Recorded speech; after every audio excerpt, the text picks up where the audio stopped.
Disclaimer: lore exists to help inspire creativity in story. It should not be used to lord over anyone at your game table, whether that be a dungeon master or player. Be flexible and willing to modify what exists to accommodate the story the table wishes to tell. Stories of the evil drow who live beneath the surface are common amongst the surface folk. But there's only one deity sworn to change that perception and return the drow to the surface to live amongst their kin once more, free from the influence of other deities of the Dark Seldarine. In this podcast, we will focus upon Eilistraee, the singular good-aligned deity of the Drow Pantheon. I am Ben Dignan, aka DM Diggy, and welcome once again to Religion in the Realms.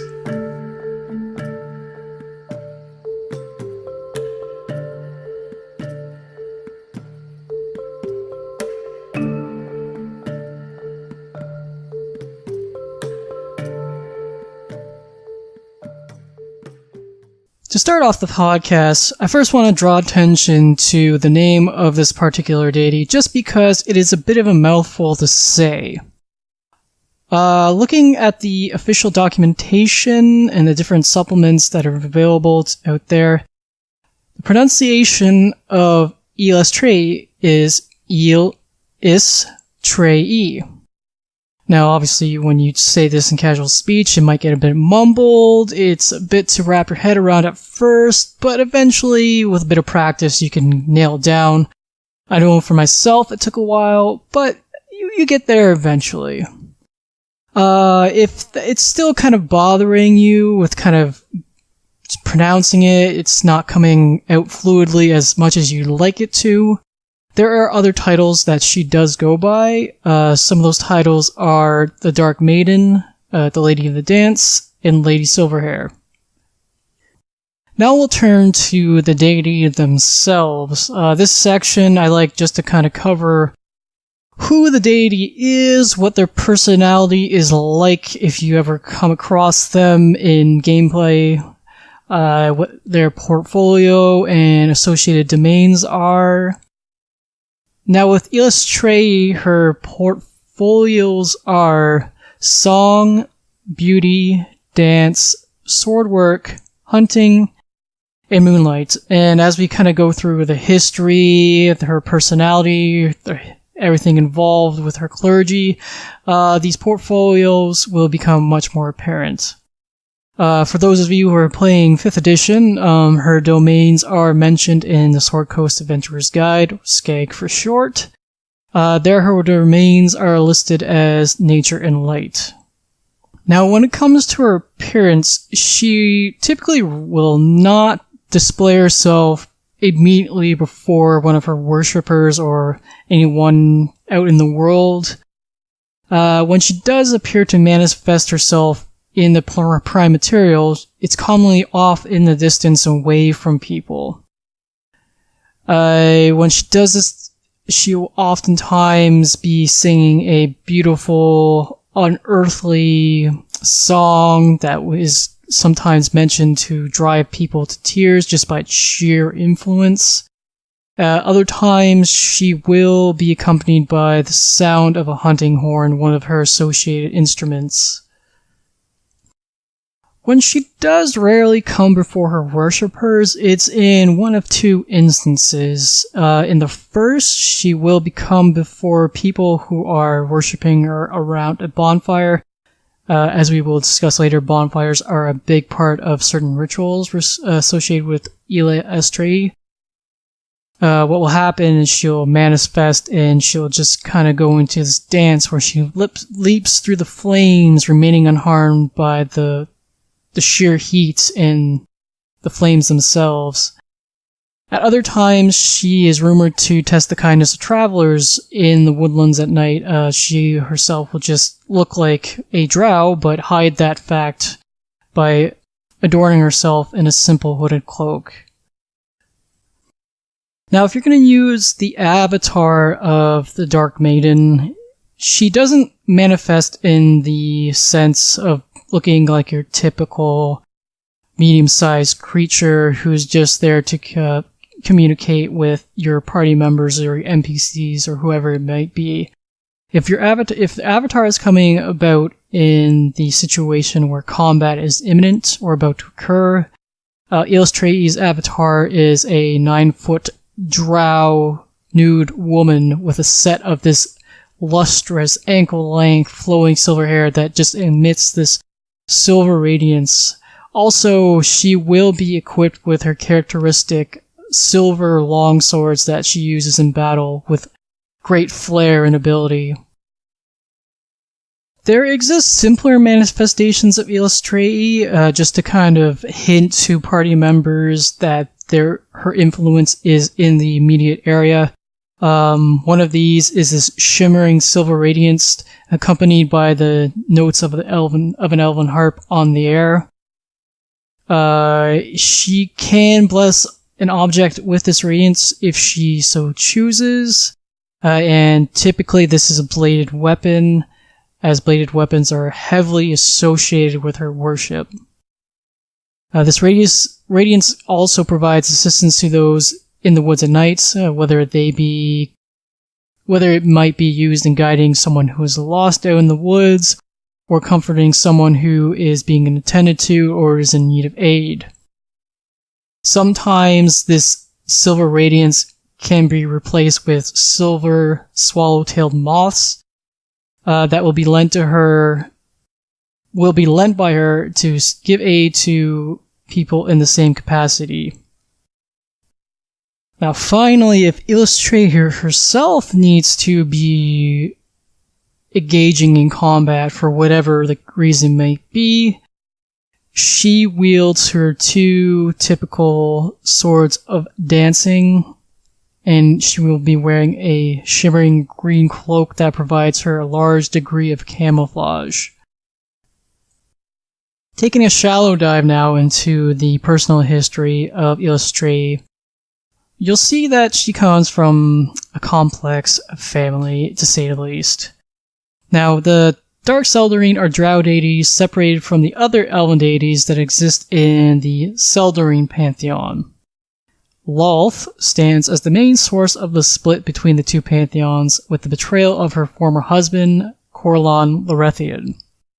Eilistraee is the daughter of both Corlan and Lolth, who at the time was known as Arashni before she was banished from the Seldarine.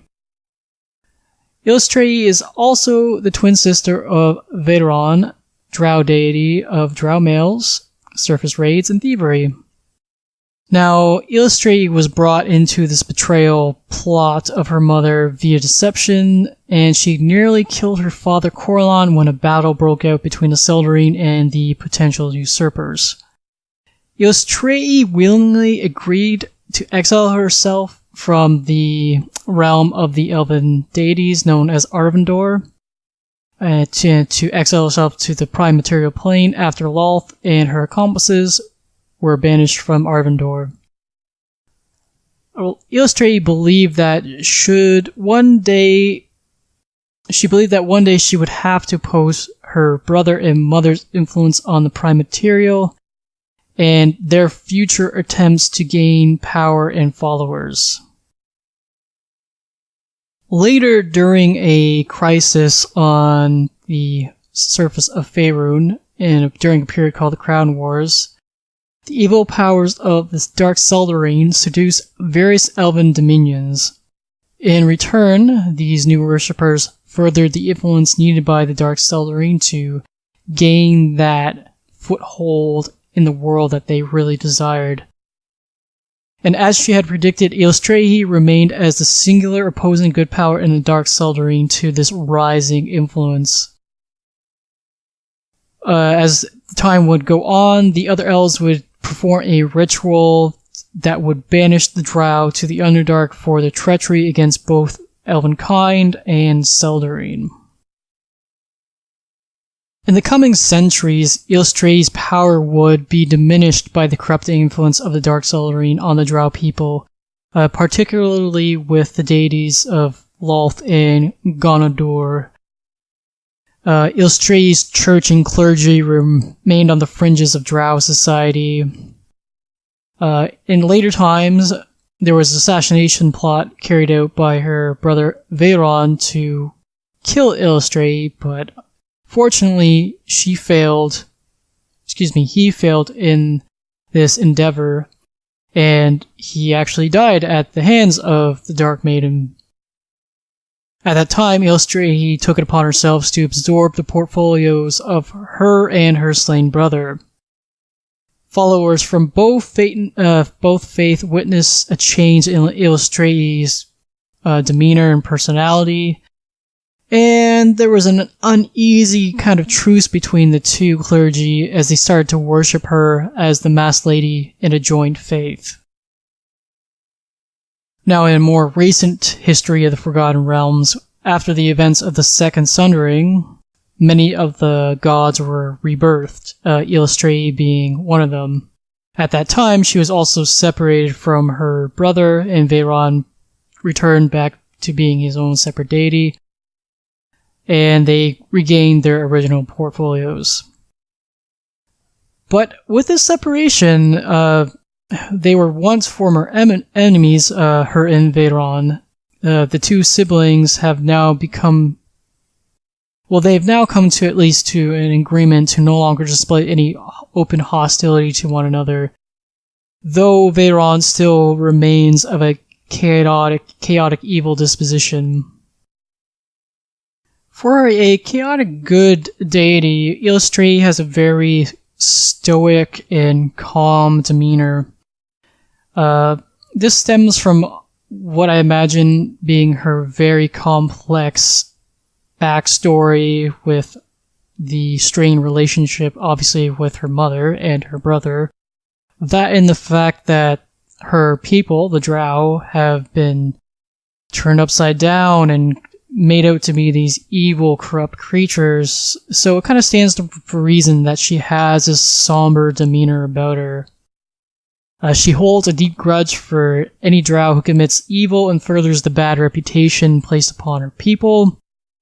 And she also is not known for grand gestures, but will make small practical gestures to help out mortals in their daily lives. Her happiness comes about when she does see, the ideals of beauty unfolding before her, whether it be in the creation of song or craft, or through acts of kindness or love. Like all deities, Eilistraee has her associated allies out in the great pantheons of the Forgotten Realms. Those who she calls her personal allies are Saloon, who is goddess of the moon; Kalar Doran, Smooth Hands, the patron deity of the Deep Gnomes, or Snurfnebelin, if you will; Hyla Braidax, who is the dwarven deity of battle and luck; the Rue, the deity of intelligent beasts; Mistra, greater deity of magic; the entire pantheon of the elves, known as the Seldarine, though she has a strained relationship with Severash, which is completely understandable given Severash's portfolio. Severash's portfolio is entirely wound around the idea of hating the Drow, so it's completely understandable that Eilistraee and Severash might not have the best relations from time to time. Now, with allies, of course, there's enemies, and Eilistraee has a good number of them, and they tend to be associated with the evil deities associated with the denizens of the Underdark. So we have Deep Dwera and Ladguer, who are the Dwergar deities; Karen Salik, Lolth and Selvatarm, who are evil gods of the Drow Pantheon; Guanadwar, who used to be part of the Drow Pantheon, but has now distanced themselves from the Drow Pantheon and struck out on their own. There's the Kuatoan deity, who I will not try to pronounce their name, but if you are familiar at all with Kuatoan lore, you know the deity I'm speaking of. Continuing on, there's Dorinka, who is the deity of the Darrow. There's Great Mother and Skesmidid, who are Beholder deities. I butchered that last one. I have no idea how to pronounce that, but carrying on. There's Ilsensine, who is the patron deity of the Mind Flayers, and to round it out, there's Legzed, who is the deity of the troglodytes. Now, for those of you who love stat blocks and having them right in front of you, there isn't anything officially released for Eilistraee herself or her avatar in 5e, but if you are playing in the older systems, or you just like to get into the nitty-gritty nuts and bolts of different systems and convert them to 5e, her stat blocks are available. So if you're looking for stat blocks for her avatar, you can find them in 3 supplements. For 2nd edition, you can find the stat blocks in either the Drow of the Underdark supplement or the Demi-Human Deities supplement. Her avatar stat block for 3rd edition can be found in the Faiths and Pantheons supplement. There does exist one stat block for Eilistraee herself that I was able to find, and that is in the Faiths and Pantheons supplement, which is available for 3rd edition. I was able to find 2 different variations on symbols for Eilistraee that her clergy or followers would be carrying around with themselves, whether that be upon their shields or on charms or whatever the case may be. The oldest symbol I was able to find is a silver longsword up in front with a silver moon in the background, and around the circumference of the moon are silvery filaments that kind of radiate off of the outside of the circle of the moon. The most recent symbol, and the one that I've seen most commonly throughout the different supplements I looked into, is that of a naked, long-haired drow female dancing in front of a silver moon, wielding a silver bast sword. Of course, this being a very common depiction of Eilistraee herself. Now, of course, a Dungeon Master player can take the 2, melt them together, take one or the other, and change it up to make it look different. That's the whole fun part about, developing your own kind of symbols for your NPCs or PCs. So don't feel, of course, beholden to both these, or if you do wish, go ahead and stick to them straight out of the book. Throughout the history of the Forgotten Realms, Eilistraee has moved amongst a few different planes of existence. With the reorganization of the planes into the Great Wheel cosmology after the event of the Second Sundering, Eilistraee now exists once more on the plane of Ysgard. Her specific dominion is called Svartalfheim, on the lowest level of Ysgard known as Nidavellir. The realm of Nidavellir is an underground realm that is rich in minerals, hot springs, and forests of mysterious species of trees that require no sunlight to grow. It is said she still maintains the smallest of dominions down in the demon-wed pits of the abyss. This serves as a connection to the dark Sundering she seems unwilling to sever.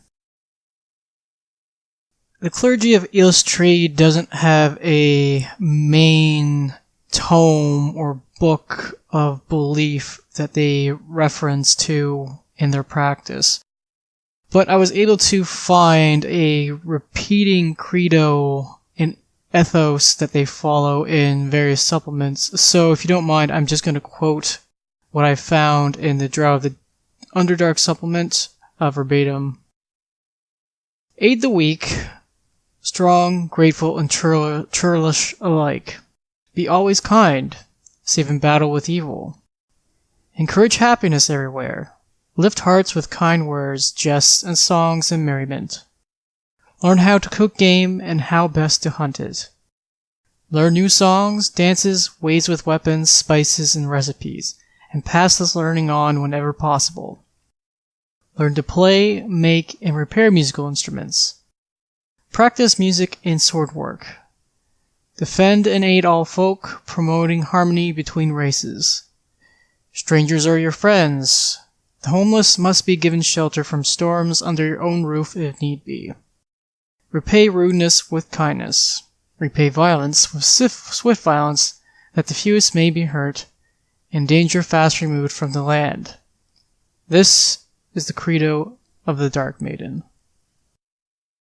I wasn't able to find any real reasoning for the desire to have her followers only use bladed weapons, but it is a belief that is constantly referred to, and I guess given her depiction, Eilistraee's depiction, with her own set of silver longswords in her hands, it stands to reason that her clergy and her followers would like to reference and imitate that depiction in the ways that they practice warfare and combat.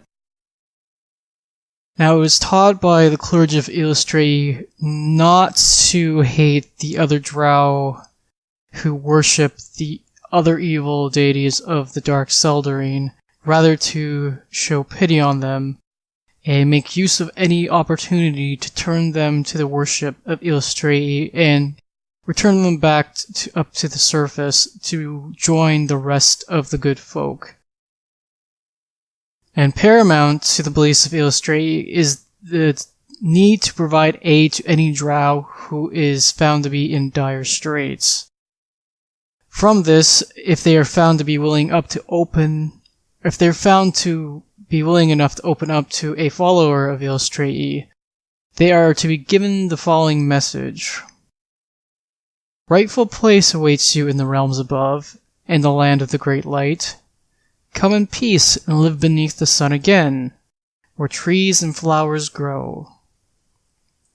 When it comes to the categorization of the different deities of the Forgotten Realms, Eilistraee is considered to be a lesser deity. Lesser deities are those with a few thousand to tens of thousands of worshippers. So in a sense, you could call her clergy and her church a cult, just because of the lesser numbers of followers she has beneath her, and they don't really have any definite influence on the power structures of the Sword Coast or the rest of Faerun. Given the small amount of numbers of followers that she has, and that the faith exists out on the fringes of society, most knowledge about Eilistraee is misinformed and clouded by rumor.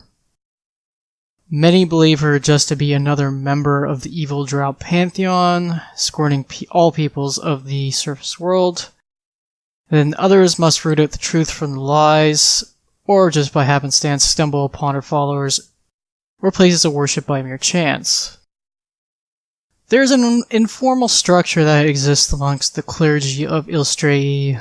Bands of worshippers exist almost entirely independently in the various forests across Faerun, with little communication occurring between those bands. Once there did exist a high cleric at the head of all clergy. She was Kulue Velador, and I probably butchered the pronunciation of that, so forgive me, but unfortunately she did perish some time ago, and as such, no one has returned to that title. Now, as a gaming group, if you're wishing to stay true to the lore of the Forgotten Realms, then only females of any given intelligence race can become part of the clergy. Personally, I would remove such requirements, but that's just me, and I usually remove any requirements for class, player options, etc. that kind of revolve around sex and race. If you're looking to stay true to the alignment requirements of joining or being a worshipper of Eilistraee, then only those of lawful good, neutral good, or chaotic good alignments are permitted to join the clergy. People who are aspiring to join the clergy, or acolytes, of Eilistraee are known simply as maids. The vast majority of Eilistraee's clergy is composed of priestesses with differing degrees of martial and artistic skill. Very few amongst the clergy are actual clerics, and even smaller numbers still are paladins. Now I'd just like to look at a general list of responsibilities/duties that the clergy of Eilistraee carry out in their daily lives. It is as follows. nurture beauty, music, the craft of making musical instruments and song, assist hunters in hunting, help others in acts of kindness, be skilled in playing at least one of the Dark Maiden's favorite instruments, be that horn, flute, or harp, be trained in singing and dancing and swordwork, encourage Drow to return to the service world and mend relationships with those races. Use swords in battle. If no sword is available, make use of another bladed weapon. Bows are typically wielded as secondary weapons. I'd like to bring attention to some of the actual named priestly bodies and orders of Eilistraee that I was able to find throughout the various supplements I looked into. The first one is the Dark Ladies. Now, the Dark Ladies is a term that is used to describe all clergy of Eilistraee, that being all priestesses of Eilistraee, regardless of where they operate out of, what race they might be, etc., are referred to as Dark Ladies. Clergy who belong to a specific temple may adopt their own names to differentiate themselves from the whole clerical body. Some examples that may be of use for a dungeon master are moon dancers, moon singers, dark huntresses, argent maids, living swords, unsheathed blades, the bright edges of darkness, and ghosts of the moonstruck night. One of the named priestly bodies of Eilistraee are the Chosen of Eilistraee, and they operate out of Eilistraee's Promenade, a temple down in Undermountain near Skullport, and we'll talk about them in a bit. I was able to find mention of two paladin orders that worship Eilistraee. The first are the Dark Song Knights. They are paladins and other warriors of faith devoted to fighting the servants of Lolth, primarily the demons known as Yach-Lal, who are the handmaidens of Lolth. The second order of paladins is the Silverhair Knights. They are a small sect of worshippers who go out of their way to engage in combat with evil Drow. Their method of combat relies entirely on non-lethal attacks against Drow, choosing instead to offer mercy. They conduct a dangerous ritual which literally pulls the sin out of the Drow and absorbs and nullifies this sin with their own will and volition. Because of this ritual they perform, they are known as Sin Eaters. These knights can be found based out of the location of Corman Thor in the Forgotten Realms. The last named organization that I'd like to bring attention to in the worship of Eilistraee is a group known as the Secret Moon Dancers. Now, I don't know if they are organized and have communication with one another, but I like to think they do, and you can get a lot of inspiration out of this. I mean, it just kind of sparks my imagination. The Secret Moon Dancers are followers of Eilistraee who live in evil Drow communities who preach the beliefs of the Dark Maiden secretly and probably with definite risks upon their lives. It is a common practice amongst the clergy of Eilistraee for the priestesses to dye their hair silver. Of course, Eilistraee herself having long, lustrous, ankle-length silver hair. Silver hair can occur naturally for some Drow, but it is mentioned to be a very rare occurrence. Again, in imitation of Eilistraee herself, or her priestesses, if they are able to, will attempt to grow their hair down to their ankles, and much like was mentioned before in that symbol of Eilistraee, when they are conducting rituals, they will wear little clothing, if any at all. Priestesses favor leather armor when hunting and will armor themselves accordingly in times of combat. In downtime, they favor silver gowns and other clothes with any sort of silver inlay. Holy symbols that might be worn by the clergy tend to be made of silver, of course. As you can see, silver is a very important color and mineral and metal in the practice and Church of Eilistraee. Beginning back to the holy symbols, most of the holy symbols that are used are pins or symbols that are worn around the neck attached to silver or mithril chains. Now here's just a list of general practices or rituals that the priestesses of Eilistraee will carry out. Priestesses will often bless newly forged swords with a minor enchantment that will prevent the rusting or potential breakage of the sword for 3 months. While traveling, worshippers and priestesses are encouraged to pay minstrels a coin or two to listen to a couple songs. Again, kind of reinforcing that desire to keep beauty and song in the world. When eating food, if it is possible, it is best to have music accompany the meal.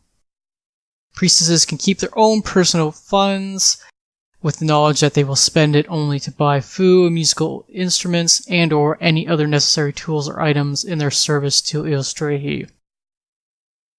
Priestesses are allowed to go on an adventure so long as they do their best to carry out their worship to the Dark Maiden. Priestesses are expected to help adventuring parties and others with provisions along the road or out in the various forests. Priestesses are expected to carry some amount of food with them at all times for the express purpose of giving it out to those in need. In harsh winter, priestesses are to go out and patrol the wilds in case anyone in dire straits needs help. You can see this, of course, in times where there might be a blizzard or a very strong storm.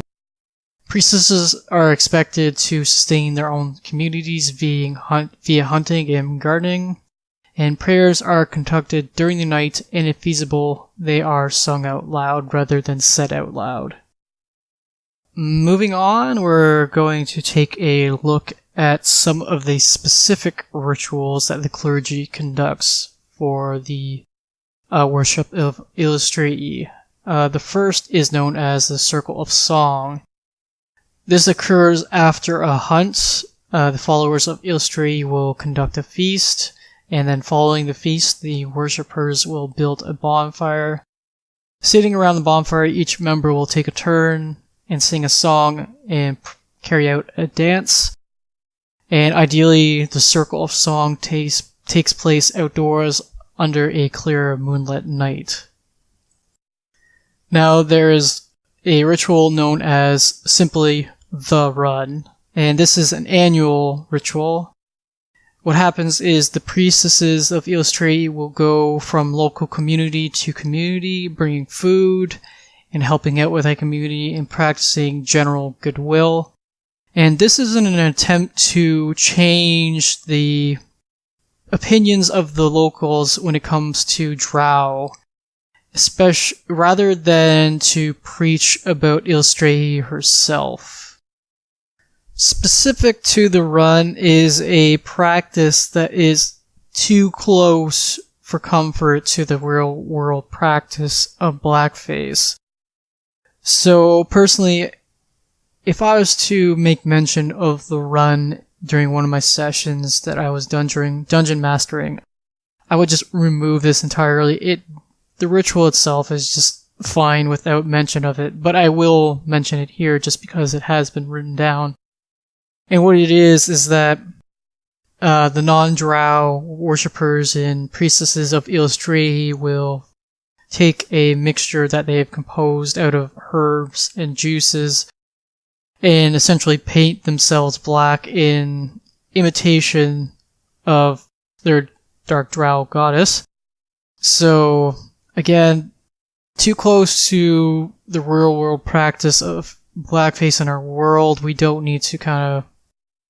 I know it's enough to... we are mature enough to distance ourselves from real world and a fantasy world, but personally, I would just forgo it and forget it entirely. The third specific ritual I'd like to bring attention to is something known as the Last Dance. And this happens when a elder priestess she knows she's in the last days of her life, and just known to her, she can hear the song of the Dark Maiden within her own mind. And when they kind of deem it themselves that it is time, they will walk out at night and begin to dance beneath the sky, listening to the song of Eilistraee that they've been hearing in their last few days. Now, at this time, once this elder worshipper begins to dance, it is said that the song can be heard by all around her. And then witnesses claim that as this elder priestess is dancing, she starts to grow younger and younger in appearance. Her hair, if it is not already silver, will now turn a radiant silver, and she will join this song that Eilistraee is singing. And then slowly, as she dances, she will become more and more translucent till she eventually fades away, just leaving behind this shimmering silvery radiance. This fourth ritual is a very simple one that occurs on a daily basis. It is known as an evensong. It is a solitary practice that is done at the end of each day by a priestess. And what will happen is a priestess it's not really described all that well, but what I imagine is a form of meditation where they will kind of think back on the day, and they'll let go of all the emotions that they have experienced throughout the day to bring them down to an even keel emotional state before they sleep. And then it is described that they do this through a small wordless song. So I imagine them perhaps sitting cross-legged or sitting down when they're doing this, eyes closed, probably humming to themselves, just kind of reflecting on the day. Now, the last specific ritual I'd like to talk about is the High Hunt. The High Hunt takes place once every 4 seasons in a year. And what happens is the clergy will identify a singular dangerous monster that exists out around their temple, shrine, etc., etc. And the followers will go out at night to hunt the beast. The clergy will lead the hunts, wearing no armor themselves and wielding a singular sword. Others who may be participating who aren't priestesses may use other bladed weapons of their choice. And then after the monster is slain, a feast is held, followed by a circle of song, which was mentioned earlier. The vast majority of the time, temples of Eilistraee are established out in the mouths of caves or in dim forests upon the surface. They do this because that way the Drow who worship Eilistraee can hide from the harsh light of the sun during the day, while they are able to come out during the night to sing and pray. Clergy of Eilistraee try to model their temples off the model of construction used by clergy to the Seldarine or the Elven Pantheon. So they use natural sites that do not require much modification and are ideal for the establishment of a temple. Some of the desired features of a temple contain a glade open to the night sky so they can conduct their various rituals out during the night. A place removed from the sunlight during the day, of course, to allow the Drow who come up to the surface to live. A source of water, a forge and smithy for crafting swords and other blades, some sort of access down to the Underdark, and a vein of ore if it is available for those who are involved in crafting and smithing and forging metal. The shrines of Eilistraee, of course, are simpler in construction, and I would argue probably some of the most simple shrines that exist out in Faerûn to any of the deities. Really, the only requirement for a shrine to Eilistraee is an open glade for her worshippers to come and dance. Personally, I'd throw in some kind of marking to indicate that this is a particular shrine to Eilistraee. Perhaps that might be a standing stone or a marking upon a tree around the glade. There is a list of forests that exist out in Faerun where there is a shrine to Eilistraee. I wasn't able to find any specific locations in these various forests for where a shrine is or what it might be named, but I'll give you the list of forests just in case you as a dungeon master want to utilize that in your games.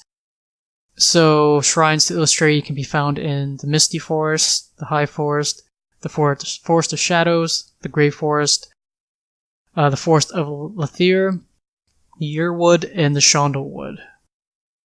There exists a few named locations, temples and shrines to Eilistraee out in Faerun. The first I want to discuss is probably the most well known, the most prominent, and that is Eilistraee's Promenade. It exists to the northeast of Skullport down in Undermountain, which of course can be found under the city of Waterdeep. Amongst the ruins, there is a former abandoned city, and the temple has been established there. In centuries past, the numbers of worshippers and priestesses here has grown and shrunk with the shifting evil powers of the Underdark. Many of those who live at this temple are either escaped slaves or adventurers who remain here no longer willing to brave the dangers of Undermountain. Found within the temple is a sizable stone structure carved in the likeness of the Dark Maiden. And the clergy who I mentioned before who live here are called Eilistraee's Chosen. The temple offers healing and lodging for adventurers, while members and priestesses patrol the outskirts of the ruins, maintaining the defenses of the temples given, the baddies that exist out in the Underdark. The Dark Ladies at the Promenade have limited dealings with the denizens of Skullport, though they are known of by the people from Skullport. And the Promenade exists as an exception to the usual location of the temples to Eilistraee. As I mentioned before, they typically are out on the surface, either in caves or in forests. The Promenade exists down in the Underdark, and it is one of those exceptions. Another temple that has been named in the different supplements in the past is the Mouth of Song. It is a temple found in the Moonwood, north of the village of Quavar, found in a cave mouth at the bottom of a treeless hill. Now, on top of the hill, the worshippers would use that to kind of conduct their circles of song and other various different rituals for Eilistraee. The third named temple that I was able to find is the Shadowtop Glade. It is a temple found at the northern end of Vellerwood in Harrowdale. Is found in a series of caves that run along a steep gully topped by towering shadowtop trees. The Drow here hunt alongside local lycanthropes from the Hallowing Hills, who they themselves worship Saloon on full moon nights. Saloon, of course, being one of the deities associated with the Pantheon. She is a member of the Faerunian Pantheon, and she is the goddess of the moon. Moving on to a couple of the shrines that have been named. First, there is the Dancing Dell. It exists within the Ardeep Forest. It is a small shrine found in a valley of moss where a needle of rock sacred to Eilistraee can be found. This stone in the center of this valley is known as the Lady Stone. The second and final shrine that I will mention is the Dark Maiden's Leap. It is found in the north of the High Forest to the southeast of Everlund and can be found around a large stone. The stone has a flat top, though imprinted in the stone itself is the left footprint of a Drow woman. This footprint was left by the avatar of Eilistraee herself during the times of... The footprint was left by the avatar of Eilistraee herself during the time of troubles. This is a shrine to Eilistraee which the Wood Elves who live in the High Forest guard for those good aligned Drow who are incapable of doing so during the day. To round out the podcast, I'd just like to mention different options that players and dungeon masters have available to them if they want to portray a worshipper of Eilistraee, or they want to show her influence out in the world of the Forgotten Realms. So for 2nd edition, anyone who might be playing with that rule set, you can find the specifics for playing a member of Eilistraee's clergy alongside a couple deity-specific spells in the Drow of the Underdark supplement. Also in the Demi-Human Deities supplement, you can find your requirements to play a specialty priest of Eilistraee, known as a sword dancer, access to some unique spells, and the statistics for specific magic items known as singing swords, a favorite magic blade of the clergy of the Dark Maiden. For those of you who are playing 3rd edition, in the Face and Pantheon supplement, you can find the details for the Sword Dancer, which is a prestige class for worshippers of Eilistraee. If you wish to play a Silverhair Knight, which was one of the orders of paladins I mentioned before, you can find the needed information for this unique prestige class in Dragon issue number 315. Finally, in the Champions of Valor supplement, you can find the Initiate of Eilistraee feats, substitution levels for a fighter that you can replace with levels for the unique Darksong Knight, and unique spells, of course, for worshippers of Eilistraee. Now, for those of you who are currently playing the 5th edition rule set like myself, you won't find much in the way of specifics for any sort of options related to Eilistraee, save the domains that are mentioned in the Sword Coast Adventurer's Guide for Eilistraee, which I will repeat again here, being the Nature and Light domain. Now, for those 2 domains, clerics do not get access to martial weapons, but I, as a dungeon master, would allow clerics operating in these 2 domains to the very least to have proficiency either with scimitars, short swords, or both, just because bladed weapons are so central to the worship of Eilistraee.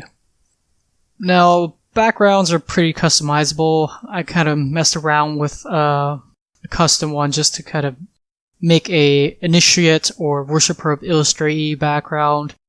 So if you have a player who's kind of going with playing someone who's a follower of Eilistraee or even a cleric of Eilistraee, I would present them with this background as a option that they can take.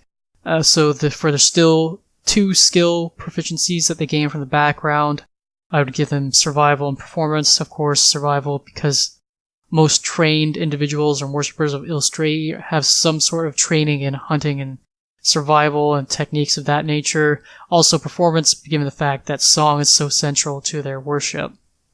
For the 2 bonus proficiencies, whether that might be language or tools, I gave two tool proficiencies. 1 type of musical instrument, either being a harp, flute, or horn, because those are the 3 instruments tied in with the worship of Eilistraee. The 2nd tool proficiency would be 1 type of artisan tool. Again, because craft and the beauty of craft is central to the worship of Eilistraee, so I can definitely see a worshipper, initiate, whatever the case might be, being trained in at least 1 set of artisan's tools. For the ribbon ability, I just said, just take the Shelter of the Faithful background, the feature from the Acolyte background. Now, if someone is looking to play a dark hair or silver hair knight, whether they might be a fighter, paladin, ranger, or whatever combination of classes with a martial bent, I would let them have a look at the Knight of the Order background in the Sword Coast Adventurer's Guide, and I would replace what is written there as 1 type of gaming set. I would just replace it for 1 type of artisan's tool. If anyone really wants to kind of lean into a class and subclass that reflects their following and worship to Eilistraee, or if a dungeon master is just looking or trying to figure out NPCs rather than just simple commoners who actually have a good amount of martial skill or skills in other various different kind of aspects of their lives. I think the following classes and subclasses would work really well for followers of Eilistraee. Bards is an obvious class in my opinion, given the fact that song is so central to the worship of Eilistraee. In particular, the College of Swords subclass from Xanathar's Guide to Everything, just because it is a class centered around martial skill with swords and other martial weapons, but at the same time you have that performance aspect in there as well. For Paladins of Eilistraee, I think they would take something akin to the Oath of the Ancients for a Dark Song Knight, Oath of the Ancients being from the Player's Handbook, or a Oath of Redemption from Xanathar's Guide for Everything if you're trying to reflect a silver-hair knight out in the world. Rangers also fit in really well with the worship of Eilistraee. Personally, I think a Gloomstalker Ranger fits the mold, especially if you're trying to portray a Drow worshipper of Eilistraee. Also with the Gloomstalker being a subclass that's found in Xanathar's Guide to Everything. Also, there's the addition of the Scout subclass, which also fits really well into that whole hunting and survival kind of mold for Eilistraee. This is a subclass found for rogues in Xanathar's Guide to Everything. Now, this last little bit here is just gonna kind of be for dungeon masters, kind of use for inspiration or launching off points in their own games. When it comes to magic items or weapons or armor, etc., that would be fitting for temples, clergy, to be found out in the world. The first thing I'd like to mention is not a magic weapon, but silver blades or silver-tipped arrows / bolts would be somewhat available at the temples of Eilistraee, whether that might be in exchange for favor or coin, whatever the case might be. Let the situation dictate. Some of the more specific named magic items from the Dungeon Master's Guide and Xanathar's Guide to Everything, first being the Dancing Sword. Hopefully at this point I don't need to explain how that would be important or cool and fitting for a temple to have that kind of not so much artifact, but magic item at their disposal. Of course, you have access to the various instruments of the bards. Of course, maybe you might want to take some of them that aren't horns, harps, and flutes and just kind of change them to kind of reflect that instead. There's the Scimitar of Speed, which is kind of a blade with flair and speed that I can really see. Just make a silver blade as well. That kind of really works for worshippers of Eilistraee. Now from Xanathar's Guide to Everything, I picked out a couple of the common magic items that, while some of them are kind of tongue-in-cheek, these ones actually I can see being really cool and work well for the worshippers of Eilistraee. The first is the Horn of Silent Alarm and the Moon Touch Sword. Now for you dungeon masters, there's also available not many stat blocks, but stat blocks nonetheless that you can use for NPCs and, by chance, if you're playing an evil campaign, running an evil campaign, monster stat blocks.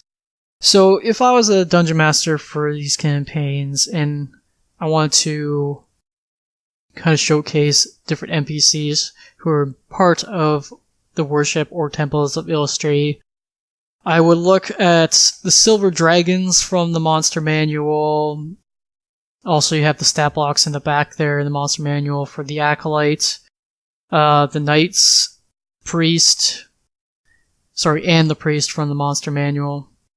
In Vol's Guide, if you have access to it, there's a couple I'd like to bring mention to. You have the scout and the archer, of course, for the various different huntresses and hunters of Eilistraee.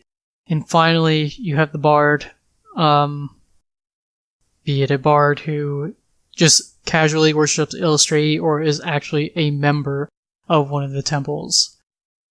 So with that, I am done with discussing Eilistraee. I hope you, as either a game master, dungeon master, or player at a table, can make use of this, or by chance you're just listening to this for leisure, but I hope very much that it has been of some use to you. Thank you for listening to Religion in the Realms. If you're interested in keeping up with the release of future podcasts, you can subscribe to the podcast on iTunes, and follow the podcast's Twitter account at Realms Religion, all one word. If you wish to get in touch with me personally, my personal Twitter handle is at ShivsEmbrace, ShivsEmbrace. Next episode, we will continue our look at the deities associated with the Drow, with a podcast on Gonodur, former member of the Dark Celerine, who has distanced themselves from the deities of the Pantheon, yet still holds deep influence in the Underdark. May Tymora look kindly upon your dice rolls, Helm protect you, and Lathander light your path.